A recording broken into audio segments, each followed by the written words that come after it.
Hello students, Sayan tuition সেন্টারের পক্ষ থেকে সমস্ত ছাত্রছাত্রীদের আগাম পরীক্ষার শুভেচ্ছা বার্তা জ্ঞাপন করছি। প্রতি বছরের মতো এবারও লাস্ট মিনিট সাজেশন নিয়ে তোমাদের সামনে প্রেজেন্টেশন করছি। এখন যে সাবজেক্টটি তোমাদের সামনে প্রেজেন্টেশন করছি তা হলো G education 6 semester, GE education 6 semester last minute suggestion.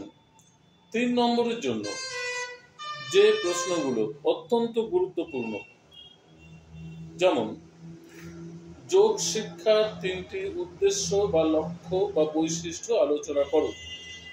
যোগ শিক্ষার 3টি উদ্দেশ্য বা লক্ষ্য বা বৈশিষ্ট্য আলোচনা করো। যোগ শিক্ষা কিভাবে মানসিক চাপ কমাতে সাহায্য করে? পরে কোশ্চেন, যোগ শিক্ষা কত প্রকার ও কি কি? যোগ দর্শনের প্রতিষ্ঠাতা কে? পরে কোশ্চেন, যোগ সম্পর্কে ভাগবত গীতা উক্তি আলোচনা করো। যোগ শিক্ষায় শিক্ষকের ভূমিকা লেখো। সাংখ্য দর্শনের বৈশিষ্ট্যগুলি আলোচনা করো। পরে কোশ্চেন, যোগের বিভিন্ন প্রকারভেদগুলি আলোচনা করো। পরে কোশ্চেন, যোগ শিক্ষার সম্পাদনের জন্য সাধারণ নির্দিষ্ট গুলি লিখো। পরে কোশ্চেন, ব্যক্তিত্বের বিকাশ কিভাবে ঘটে যোগ ব্যায়ামের মাধ্যমে তা আলোচনা করো।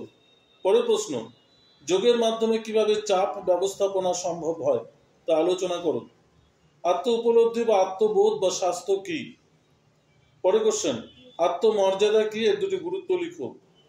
পীড়ন বলতে কি বোঝো, পীড়ন সম্পর্কে আলোচনা করো। এই ছিল তোমাদের 3 নম্বরের প্রশ্ন। যে প্রশ্নগুলো দিয়েছি সেটা ভালো করে দেখবে তোমরা 3 নম্বরের জন্য। এরপর হচ্ছে 6 দাগের প্রশ্ন। 6 এর জন্য যে প্রশ্নগুলো পড়তে হবে, ফার্স্ট কোশ্চেন, যোগ শিক্ষার বৈশিষ্ট্য বা উদ্দেশ্য বা প্রয়োজনীয়তা সম্পর্কে আলোচনা করো। পরে কোশ্চেন, যোগ শিক্ষার উপযোগিতা ব্যাখ্যা করো। যোগ শিক্ষার উপযোগিতা ব্যাখ্যা করো। শিক্ষাক্ষেত্রে যোগ শাস্ত্রের উপযোগিতা ব্যাখ্যা করো। সাংখ্য ও যোগ দর্শনের মধ্যে পার্থক্য আলোচনা করো। সুস্থ জীবনযাপনের ক্ষেত্রে যোগ শিক্ষার প্রয়োজনীয়তা উল্লেখ করো। পরের প্রশ্ন, যোগ শিক্ষা পরিচালনায় সাধারণ নির্দেশগুলি আলোচনা করো। পরের কোশ্চেন, ভারতবর্ষের যুগের ভিত্তি সম্পর্কে আলোচনা করো। যোগের ভিত্তি সম্পর্কে আলোচনা করো। যোগের অর্থ কি, প্রাণায়াম কি, ঋষি পতঞ্জলির মতে যোগের অর্থ কি? পরের প্রশ্ন, সর্বশ্রেষ্ঠ যোগ গ্রন্থের নাম কি? এই গ্রন্থে উল্লেখিত পদগুলি কি কি? স্বাস্থ্য সংক্রান্ত সমস্যাগুলি কি কি? এই ছিল 6 দাগের প্রশ্ন। এবার লাস্ট 12 দাগের যে প্রশ্নগুলো পড়তে হবে, যোগ শিক্ষা কাকে বলে? যোগ শিক্ষায় শিক্ষকের ভূমিকা আলোচনা করো। পরের প্রশ্ন, যোগ শিক্ষার ঐতিহাসিক প্রেক্ষাপট সম্পর্কে আলোচনা করো। পরের কোশ্চেন, অষ্টাঙ্গ যোগ কাকে বলে? অষ্টাঙ্গ যোগের ভূমিকা আলোচনা করো। লাস্ট প্রশ্ন, যোগ দর্শনের সাথে ভাগবত গীতার সম্পর্ক আলোচনা করো। এই ছিল তোমাদের 12 নম্বরের প্রশ্ন। মাত্র আমরা 4টা প্রশ্ন দিয়েছি 12 দাগের, এর থেকে তোমরা 100% কমন পাবে। এই ছিল last minute suggestion GE education.